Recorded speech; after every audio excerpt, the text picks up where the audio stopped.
한 시장조사 전문기업에서요, 지난 2021년 대한민국 성인 남녀 1000명을 대상으로 조사한 결과에 의하면 전체 응답자의 80.6%가 자신이 어떤 사람인지를 궁금해하더라라는 거예요.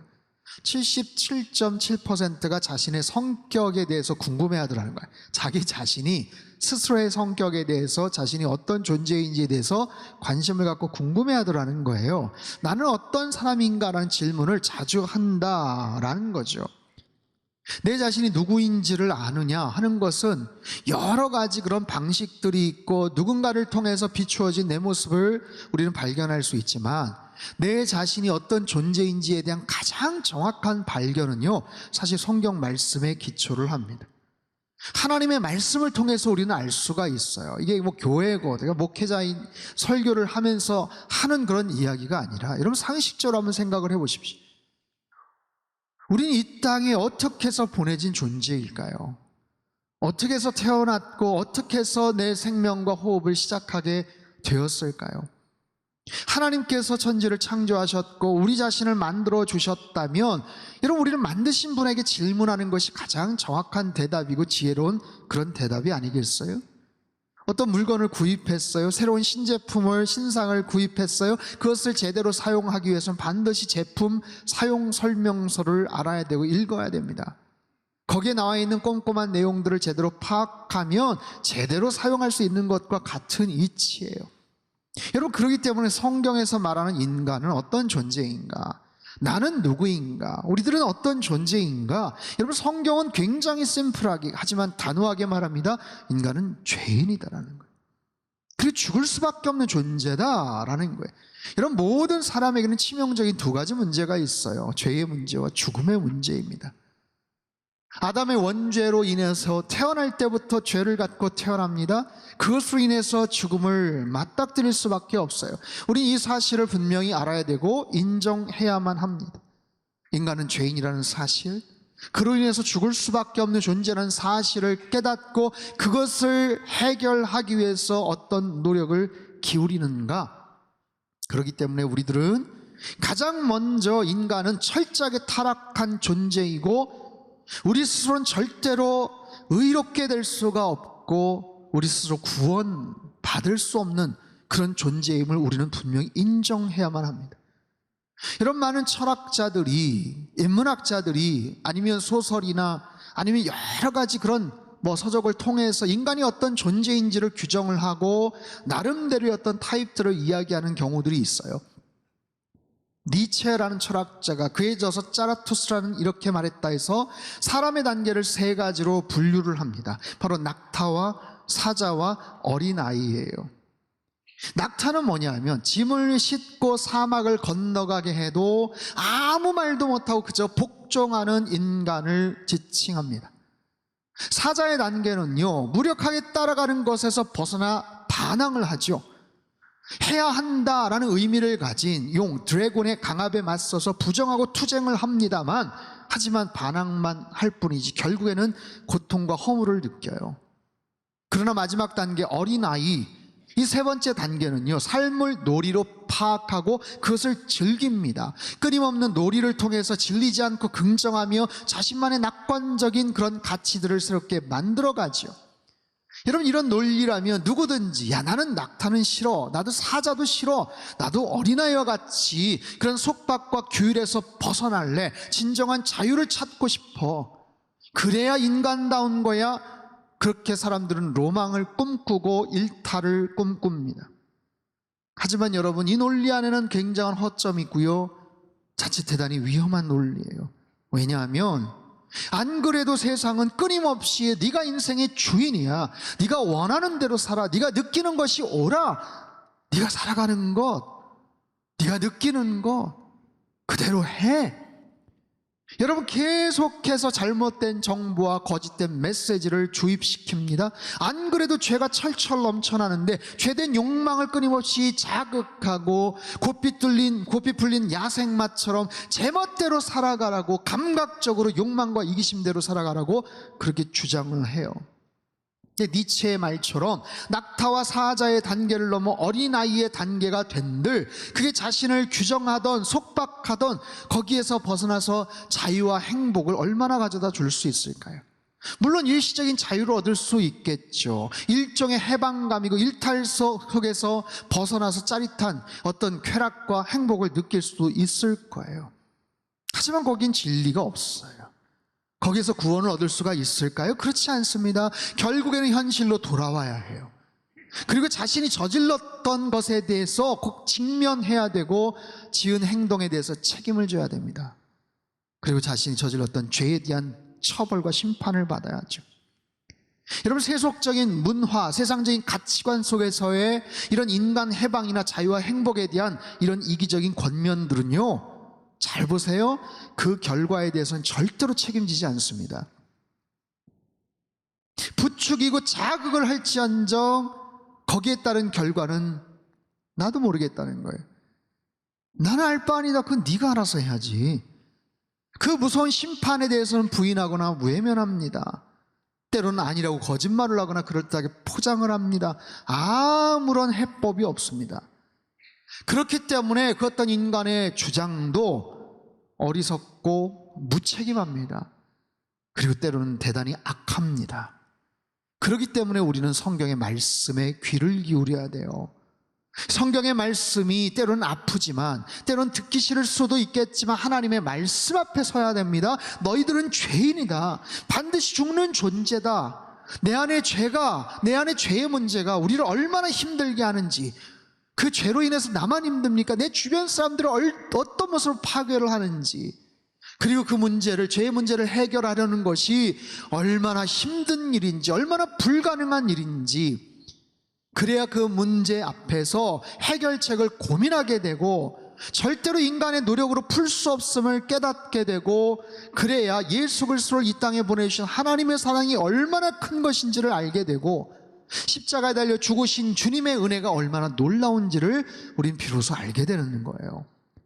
여러분, 오늘 본문의 사도 바울의 고백을 한번 보십시오. 21절에서 23절 말씀을 우리 다시 한 번만 읽겠습니다. 시작. 그러므로 내가 한 법을 깨달았노니 악이 함께 있는 것이로다. 내 속사람으로는 하나님의 법을 즐거워하되 내 지체 속에서 한 다른 법이 내 마음의 법과 싸워 내 지체 속에 있는 죄의 법으로 나를 사로잡는 것을 보는도다. 자, 보세요. 바울 사도는 지금 괴로워하고 있어요. 자신 안에 있는 죄의 문제를 어떻게 해결할지를 몰라서 고통스러워하고 있어요.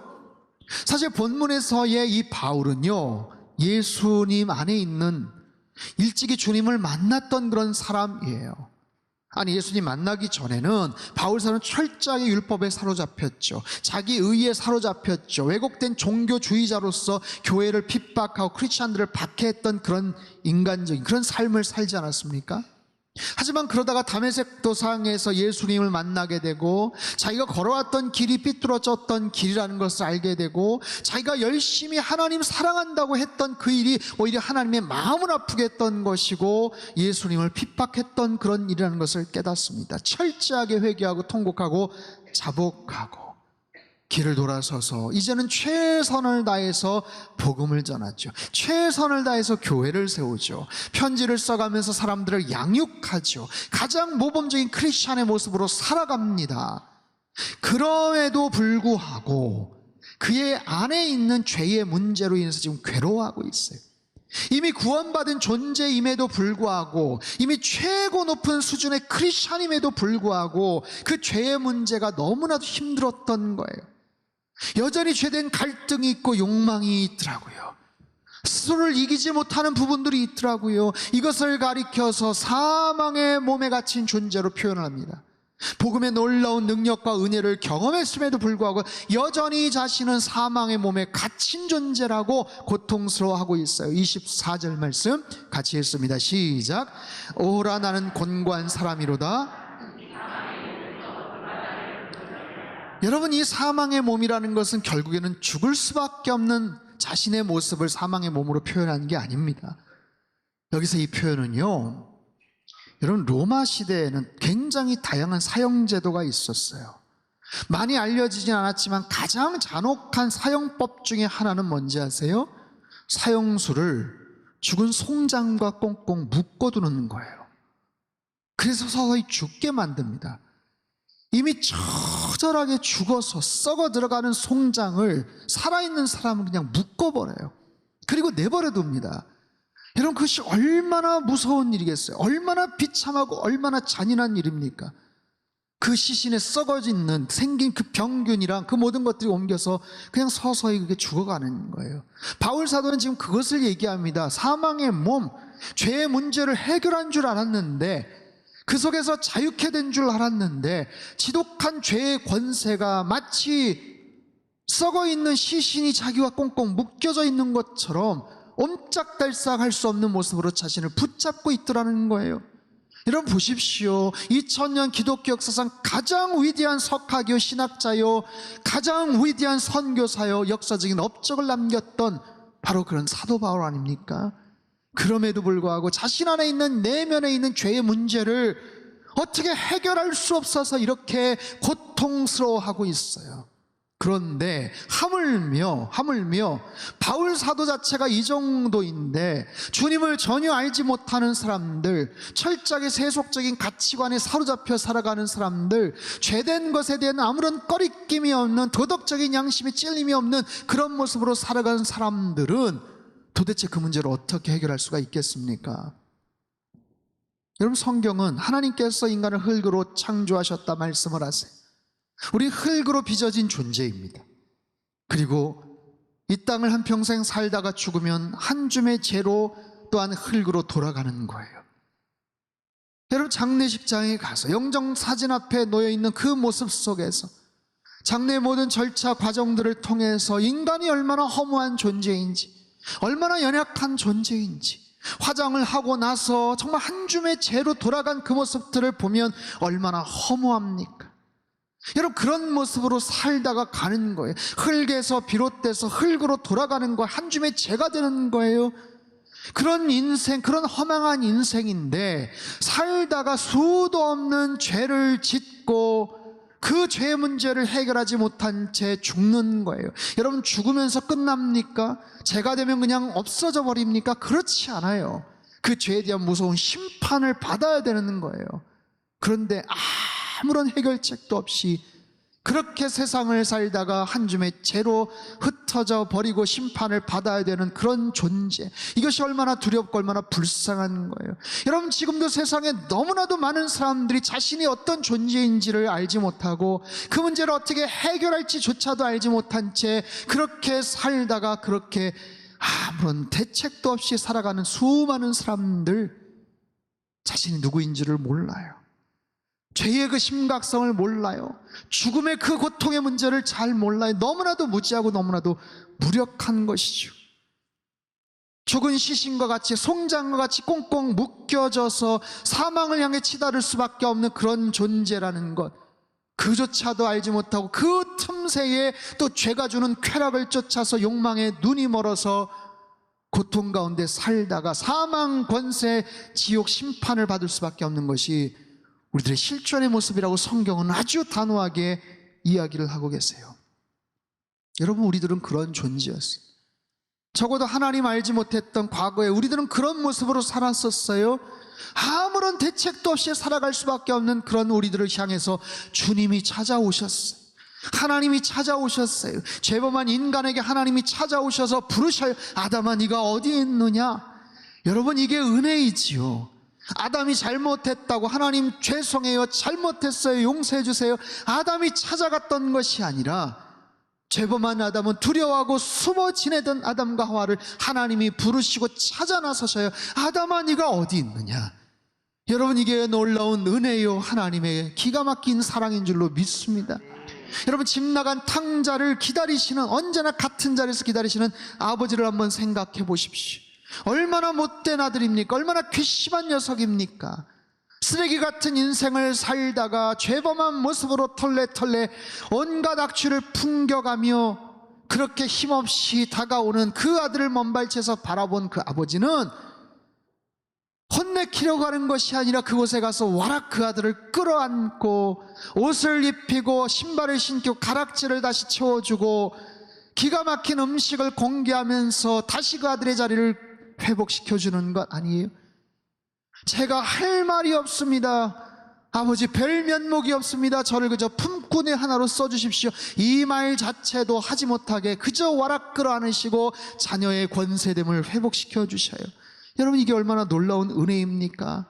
죄의 수렁에서 허우적대던 인간을 용서하시고 사랑하시고 다시 자녀의 자격됨을 부여하시고 회복시키는 것.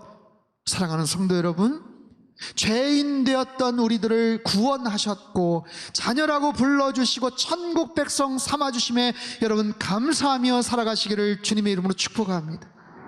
이 놀라운 은총, 이 놀라운 은혜, 무지한 인간, 어리석은 그런 인간이, 힘없는 인간이, 오래 살아야 100년 겨우 살아가는 그 인간이, 여러분 지난주 말씀 기억하세요? 930억 광년을 가야만 끝을 만날 수 있다는 그 광활한 우주의 통치자가 누군지를 알게 된 거예요. 그냥 살다가 없어지는 안개와 같은, 거품과 같은, 입김과 같은 그런 허망한 그런 인생, 정말 짧디 짧은 그 인생을 살아가는데 930억 광년에서 어마어마한 그런 시간의 창조자의 주인 되시는 그분이 우리를 만나시기 위해서 찾아오셨어요.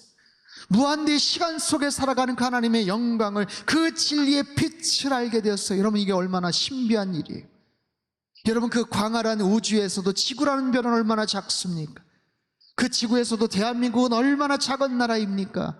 그곳에서도 우리가 발을 딛고 살아가는 이 청주 땅, 여러분 얼마나 작은 곳이에요. 그런데 이곳에서 예배를 드리는 우리들이 그 우주의 창조주의 주인 되시는 하나님을 찬양하고 예배드리고 있다는 사실이, 여러분 이거 엄청난 사건이 아니겠어요? 영혼 속에 계셨던 분이 시간을 뚫고 이 땅 가운데 들어오셨어요. 인간의 시간 속으로 들어오셨어요. 그것 자체도 기적인데, 여러분 내가 예수님을 알았다는 것, 대한민국 땅에 살면서 내가 예수님을 알았다는 것, 여러분 150년 전, 200년 전만 태어나도 절대로 알 수가 없었을 텐데 2023년도를 살아가면서 그 주님을 알고 그 주님 앞에 기도를 드리며 교제할 수 있다는 사실이 얼마나 기적과 같은 일이에요. 여러분, 우리는 누구입니까? 우리는 어떤 존재입니까?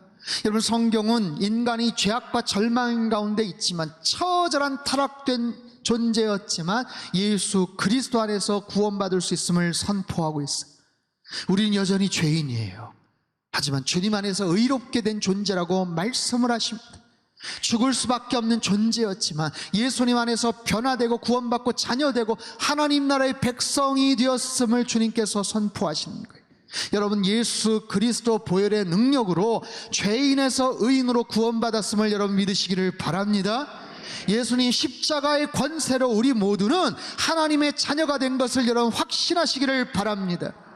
그렇다면 우리는 어떤 모습으로 살아가야 될까요? 25절 말씀 우리 같이 한번 읽도록 하겠습니다. 시작. 우리 주 예수 그리스도로 말미암아 하나님께 감사하리로다. 그런즉 내 자신이 마음으로는 하나님의 법을, 죄의 법을 섬기노라. 여러분, 사도 바울은 하나님께 감사하고 있어요. 감사합니다. 이 죄의 문제를 해결해 주신 하나님 감사합니다. 이 지독한 죄의 이 눌림과 이 고통에서, 이 곤욕스러운 상황에서 나를 해방시켜 주심에 감사드립니다. 그리고 결단해요. 마음으로는 하나님의 법을 섬기겠습니다. 하지만 육신으로는 죄의 법을 섬기겠습니다. 여러분, 이 말은요 이런 뜻이에요. 육신으로는 죄의 법에 여전히 영향을 받겠지만 내 마음으로, 내 영혼으로는 하나님의 법을 섬기겠습니다. 주님만을 따르겠습니다.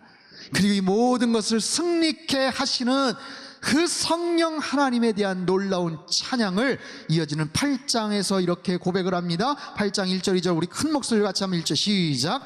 그러므로 이제 그리스도 예수 안에 있는 자에게는 결코 정죄함이 없나니 이는 그리스도 예수 안에 있는 생명의 성령의 법이 죄와 사망의 법에서 너를 해방하였습니다.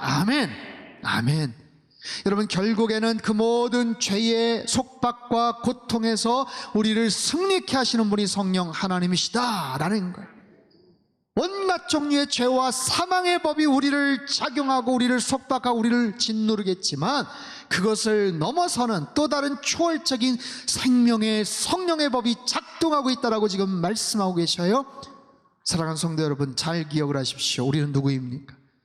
여러분은 어떤 존재입니까? 내가 누구인지에 대한 분명한 영적인 정체성을 여러분 아셔야 돼요. 우리는 죄인이었어요. 분명히 죄인이었습니다. 아니, 여전히 죄 아래에 있습니다. 죄의 영향력 속에서 살아갑니다. 하지만 주님 안에서 의롭게 된 존재이고 구원받은 존재이고 하나님의 자녀가 된 줄로 믿습니다. 여러분, 우리는 누구입니까? 하나님의 자녀로서 이제는 누구의 소유예요? 누구의 소유예요? 하나님의 소유죠. 주님의 소유죠. 내 인생의 주인은 바로 예수 그리스도 아니겠어요? 나는 나의 것이 아니에요. 주님의 것인 줄로 믿습니다. 고린도전서 6장 19절 20절 말씀 우리 큰 소리로 같이 읽습니다. 시작. 너희 몸은 너희 가운데 계신 성령의 전인 줄을 알지 못하느냐?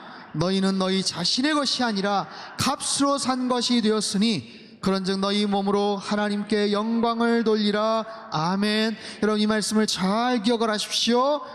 너희 몸은 너희가 하나님께로부터 받은 바 너희 가운데 계신 성령의 전인 줄 알지 못하냐? 너희는 너희 자신의 것이 아니다.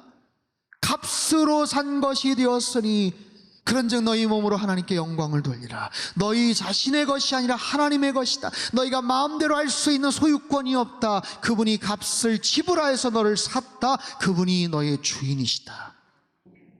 마지막으로 한 말씀을 제가 드리죠. 제가 캐나다에서 목회를 할 때 이영표 선수가 교회에 등록을 했어요. 잘 아시죠? 여러분, 이영표 선수 지금 감독으로 또 해설자로 있죠. 청년들을 위해서 말씀도 전했고 기회가 되면 함께 운동을 하자, 축구도 하려고 했었어요. 당시에 밴쿠버 화이트캡스 소속이었는데 경기가 없는 날 가벼운 축구 경기를 함께 할 수 있다고 했어요. 제가 그랬습니다. 괜찮으시냐? 축구해도 괜찮냐고. 축구 선수한테 축구해도 괜찮으냐고. 저는 걱정이 돼서 그래서 이런 대답을 해요. 화이트캡스 축구구단과 계약을 할 때 축구나 다른 운동 경기 가능하다고 이야기를 해요. 하지만 적어도 캐나다에서 머무는 동안 단 한 가지 운동은 하지 마십시오. 사인을 했다는 거예요. 그게 뭔지 아세요? 스키입니다. 스키. 워낙 그곳에 고산지대고 위험한 코스들이 많아서 스키를 타다가 부상을 입을 수가 있으니 다른 운동은 괜찮은데 당신이 화이트캡스 소속이라면 머무는 동안 스키는 금한다라는 규정이 있었다는 거예요. 바로 그런 이야기예요. 여러분, 우리는 이제 하나님의 자녀예요. 하나님 나라의 소속이에요. 우리는 하나님의 소유입니다. 우리의 주인은 내가 아니라 다른 엉뚱한 대상이 아니라 돈과 세상의 권력이 아니라 오직 하나님 예수 그리스도가 우리의 주인이에요. 그렇다면 내 뜻이 아니라 내 마음과 생각과 고집과 혈기대로 살아갈 것이 아니라 오직 그분의 뜻, 그분의 계획, 그분의 비전과 그분의 그 모든 관심사에 우리는 모든 것들을 맞추어서 살아가야 돼요. 그분의 영광을 위해서 살아가는 거예요. 여러분의 어떤 관심이 있어요? 여러분, 무엇을 생각하십니까? 어떤 의지가 있고 어떤 달란트가 있고 어떤 열정이 있고 어떤 직업을 갖고 계십니까? 여러분, 모든 열정과 기대와 그 모든 것을 나의 주인 되시는 주님의 뜻 안에서 세워가야 돼요. 주님께서 원하시고 주님께서 기뻐하시는 뜻을 따라서 살아가야 돼요. 우리는 더 이상 죄인이 아닙니다. 여러분, 죄된 권세에 사로잡혀 살지 마시기를 바랍니다. 우린 주님 안에서 의롭게 변화된 존재인 줄로 믿습니다.